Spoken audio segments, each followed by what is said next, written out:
Walang pinoprotektahan, walang kasinungalingan, serbisyong totoo lang.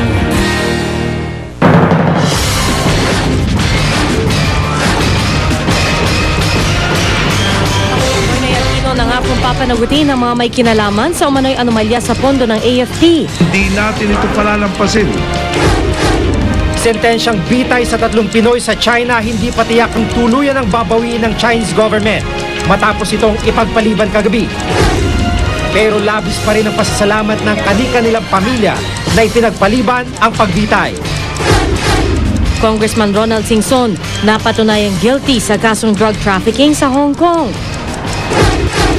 Tunghayan ang kwento ng Pinoy na dating basurero pero matagumpay na CPA lawyer na ngayon at top-notcher pa sa kanilang klase sa Harvard University. Mga makasaysayang lugar at pangyayari sa Intramuros sa Manila, muling balikan.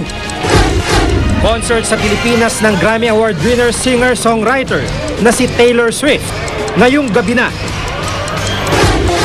At ilang kapuso stars nakisaya sa Tawo-Tawo Festival sa Bayawan, Negros Oriental.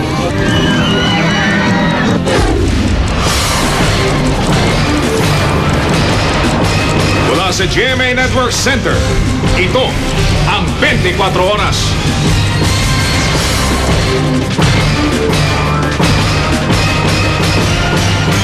Magandang gabi po. Wala raw sasantuhin at papapanagutin daw ng Administrasyong Aquino ang mga may kinalaman sa kontrobersyang bumabalot ngayon sa militar na milyon-milyong piso raw ang pabaon sa mga nagre-retirong AFP Chief of Staff. Sinabi ito ng Pangulo sa kanyang talumpati bilang panauwing pandangal sa alumni homecoming ng Philippine Military Academy. Mula sa Baguio City, nakatutok si Marisol Abdurrahman. Maagang dumating si Pangulong Aquino kasama sina Defense Secretary Walter Gazimin at AFP Chief Ricardo David, mga graduate ng PMA. Sa kanyang unang pagharap sa PMA bilang Commander-in-Chief, hindi pinalampas ng Pangulo na banggitin ang umano'y katiwalian sa pondo ng militar. Ramdam kong apektado kayo sa balitang ito.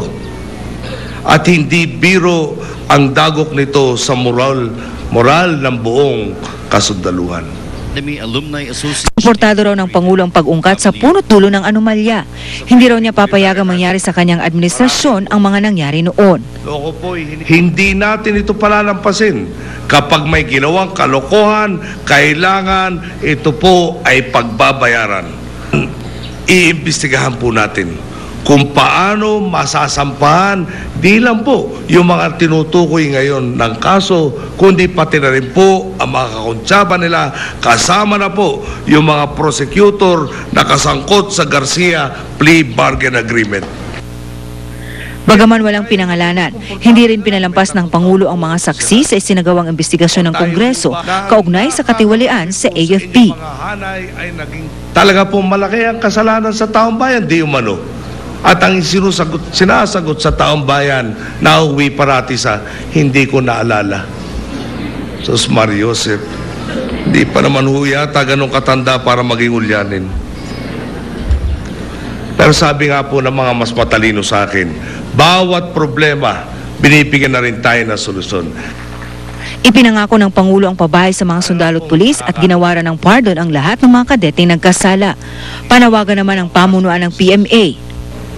I urge all alumni not to condemn nor prejudge anyone until rulings and decisions are reached.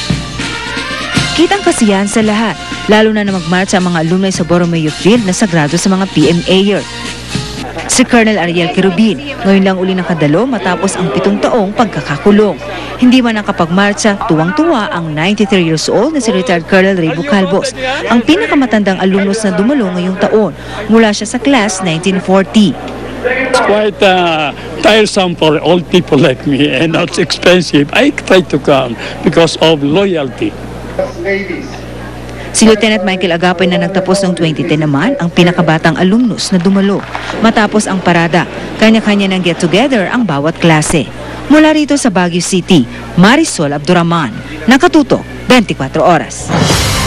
Samantala, nabuhayan ng loob ang mga kaanak ng mga Pilipinong naharap sa death penalty sa China matapos itong ipagpaliban ng Chinese government kagabi.